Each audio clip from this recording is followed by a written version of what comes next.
So now we got to talk about the elephant in the room, the Olympics.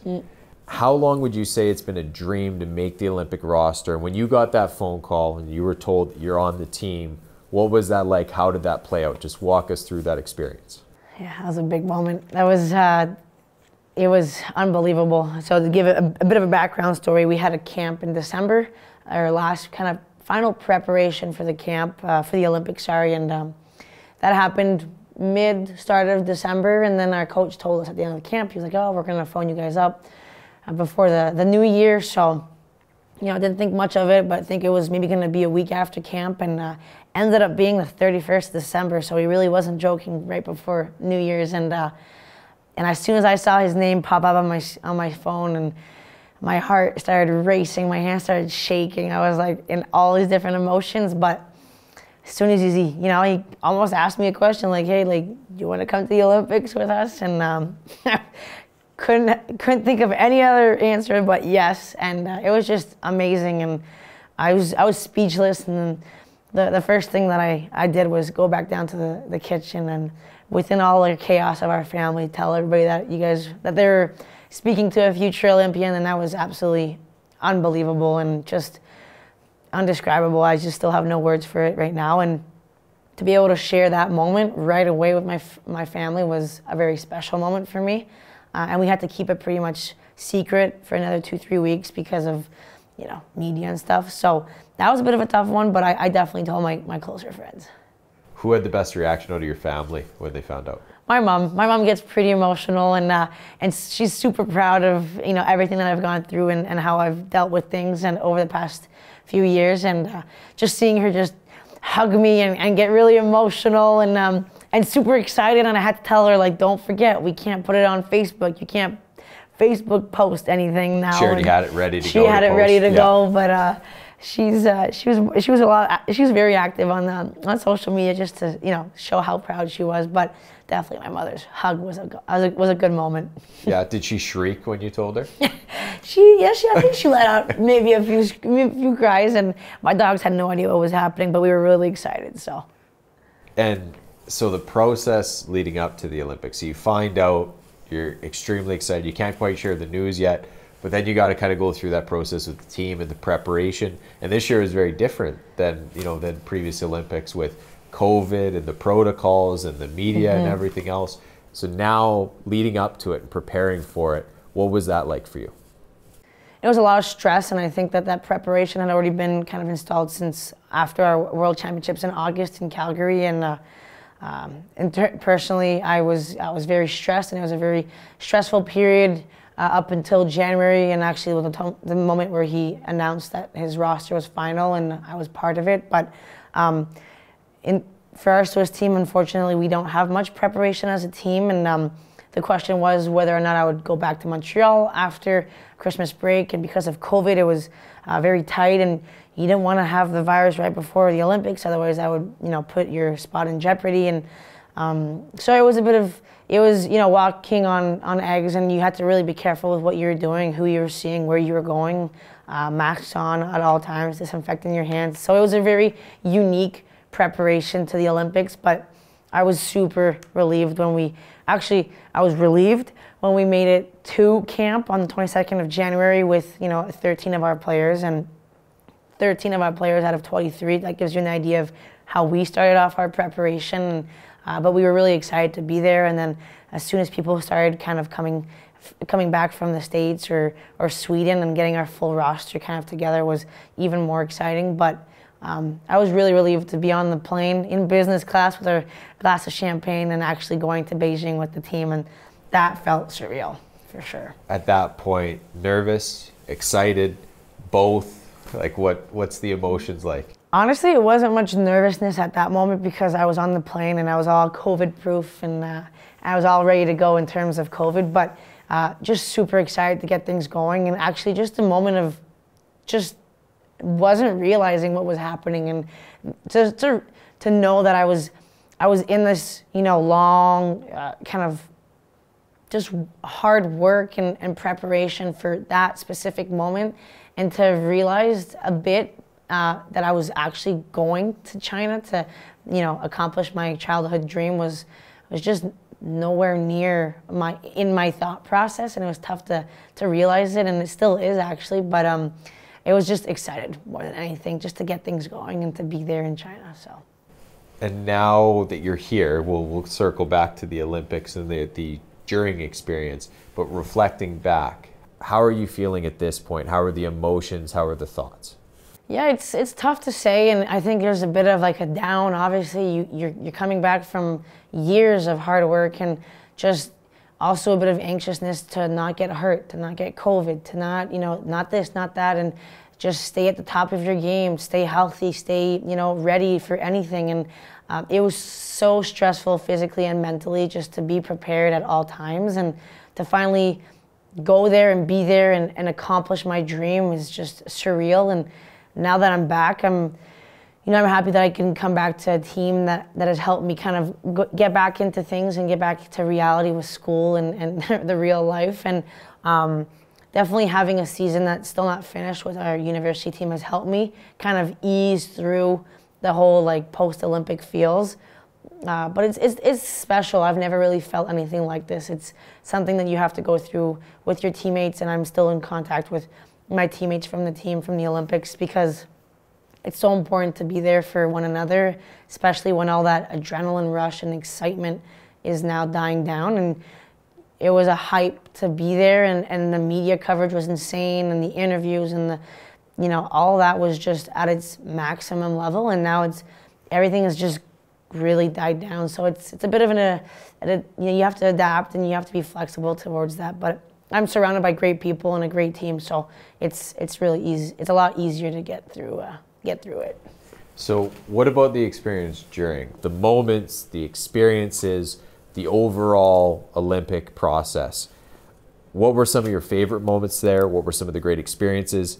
And what's something unique that stood out about Beijing and the time there? So unfortunately, the unique, I guess, aspect was the whole COVID situation, and that made it really unique. But just in terms of like, getting greeted at the airport by what we were describing them as like white minions, because they were all dressed up head to toe in a white suit, goggles, masks, and visors. So that was kind of special, and it was just a bit overwhelming at the start, but that was kind of funny at this, during the whole Olympics. But just being able to like take the bus and being in the Beijing 22 bus and having a full auto route lane just for the Olympics, and just seeing also civilians that we were able to see outside of maybe our bus, and just seeing them like look at us and be like, hey, like I know they're looking at me because I'm an athlete, and it's like pretty special. And then arriving at the Olympic Village and just seeing that all this is for the Olympics, and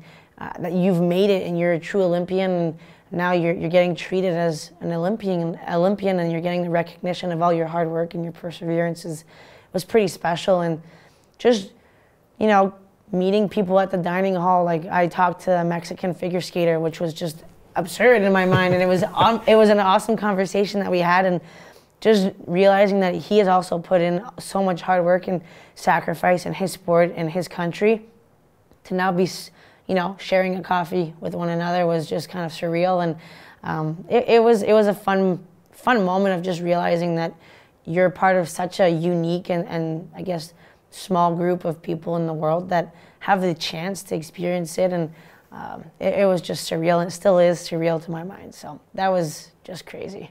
And that was going to be one of my questions, is all these different groups of athletes, all the different sports, all the different countries, all in this Olympic athlete village. Who is the funnest group that you had the chance to interact with in some way?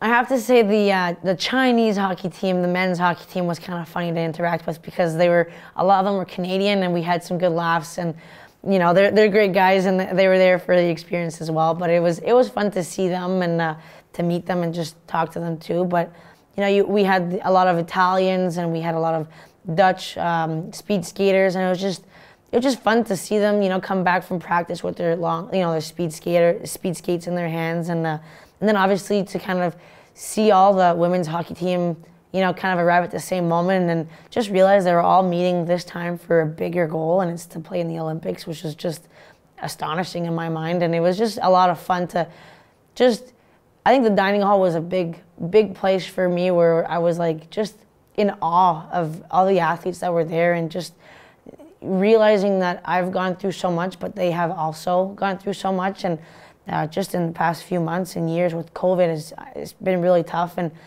having also some kind of consciousness that a lot of athletes weren't able to go to the Olympics due to COVID, which is, you know, very sad and stuff like that. So just being super grateful and just taking every moment in, and not taking it for granted, for sure.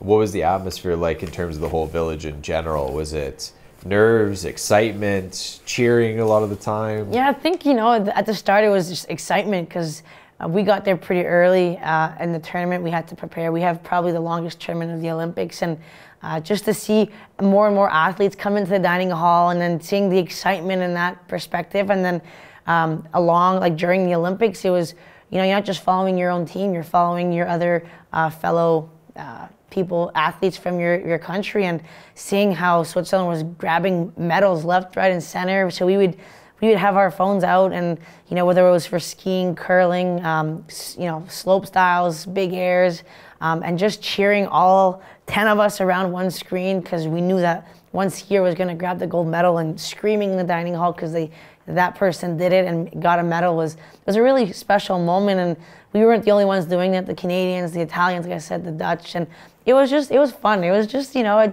you're there for also your country, and you know that you're not the only athletes there for your country. So to be able to, you know, support and cheer on other sports was really fun. Did you have a chance to actually go watch a lot of the other sports? We were able to go see the big air for women's skiing, and one of our girls got third place. So that was a big moment for us. If you could pick one sport, let's say we put you on the spot, you got to pick one other sport at the Winter Olympic Games, which sport are you picking that you think you could do the best in?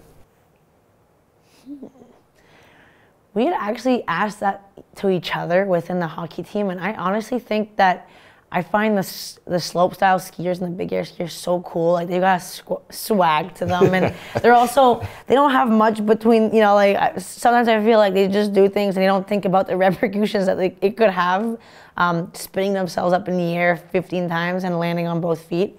So I definitely respect them a lot, and I think I would either go for kind of a freestyle skiing, big air, or speed skating. They're, you know, the legs on those people are just insane, and the cardio and the endurance that they have is phenomenal. Phenomenal. And they would be the ones actually working out the most in the village with their bikes, and you could see them always preparing themselves and staying active for their competition. So it was kind of cool to see them around us. Have you ever tried on a pair of the speed skates? Have not. No, I have not yet. But you think you'd be able to hold your own in the sport? Oh, no, I don't think so. No. I just take a lot of praise and respect for them, that's for sure. Absolutely. You know, and really, really cool to be able to experience, you know, all the different cultures at the same time, right? And I can only imagine what the village must have been like, and surreal in terms of, you know, now leaving that, coming back, and you kind of miss it, right? So that leads to the question, now that you've got one Olympic appearance under your belt, amazing achievement, something you'd worked your entire life towards, does that now fuel the fire and give you the passion that I really want to go after another one, and you want to push to get to that second Olympic appearance?